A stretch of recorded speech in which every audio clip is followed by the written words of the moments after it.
Olá! Se o seu PGR está pronto, mas você não está conseguindo explicar como prioriza os riscos, você tem um problema sério nisso aí. E com o novo manual do gerenciamento de riscos ocupacionais da NR01, isso não passa mais batido. O Ministério do Trabalho lançou o Manual de Interpretação do Gerenciamento de Riscos Ocupacionais e ele não vai criar novas regras, mas ele deixou muito claro qual que é o nível de profundidade que agora é esperado em todas as empresas, organizações. Ou seja, não vai bastar mais a gente ter somente um documento.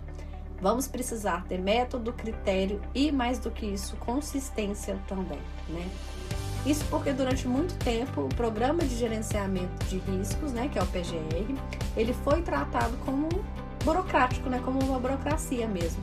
Então, inventário preenchido, plano de ação feito e pronto, Mas o manual deixa isso claro. Isso não vai atender mais a NR01. O gerenciamento de riscos ocupacionais, ele não é só um documento, ele é um processo que ele é contínuo. O gerenciamento de riscos ocupacionais, ele é o sistema, para quem não sabe, que organiza, Então, o que ele vai fazer? Ele vai identificar os perigos, ele vai avaliar os riscos e ele vai implementar medidas com monitoramento contínuo também. Ah, mas e o PGR? O que ele faz? O PGR, ele é só a formalização disso. Ou seja, se o processo está fraco, o documento também, consequentemente, é fraco, E aí entra a questão, Matriz de risco. O que a matriz de risco faz? Ela transforma a percepção em decisão estratégica. Então, a lógica, ela é simples, A gente tem a severidade, que é qual que é o impacto do dano, e a gente tem a probabilidade, que é qual que é a chance daquilo acontecer. Então, a combinação desses dois fatores é que vai definir qual que é o risco qual que é o risco, o nível de risco que a empresa está sofrendo. Então, a severidade, ela deve considerar o pior cenário possível, evitando, assim, subestimar os riscos. E a probabilidade, ela vai levar em conta qual que é a frequência de exposição, quais que são as condições reais de trabalho e qual que é a eficácia das medidas de controle. E qual que é o maior erro, que as empresas hoje cometem?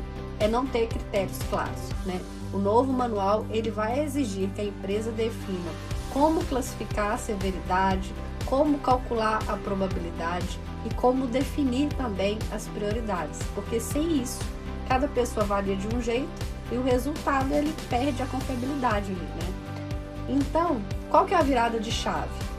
É saber que a matriz de risco, ela não é uma planilha, mas sim um sistema mesmo assim de decisão. Ela vai permitir que você consiga comparar riscos diferentes, priorizar ações com lógica e direcionar recursos com muito mais inteligência. E agora também entra um ponto que muda tudo, que são os riscos psicossociais, que eles fazem parte do gerenciamento de riscos ocupacionais no exato mesmo nível que os outros riscos, Só que diferente de um agente físico ou um agente químico, eles não são visíveis, Então, existem metodologias específicas para essa avaliação.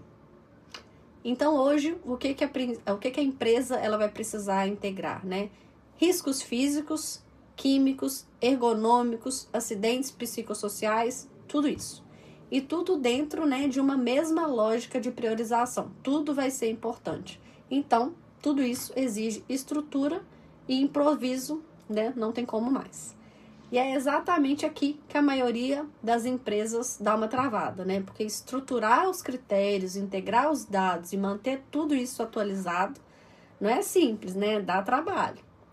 Mas a gente tem a Mapa HDS, Que entra no cenário organizando esse processo de forma consistente, incluindo os fatores psicossociais dentro dessa matriz de risco. Então, se você quer sair do modelo documental e realmente estruturar o seu gerenciamento de riscos ocupacionais com sucesso, dentro da sua empresa, clique aqui na descrição desse vídeo e conheça a matriz de risco da Mapa HDS e nossos outros instrumentos que podem te ajudar também.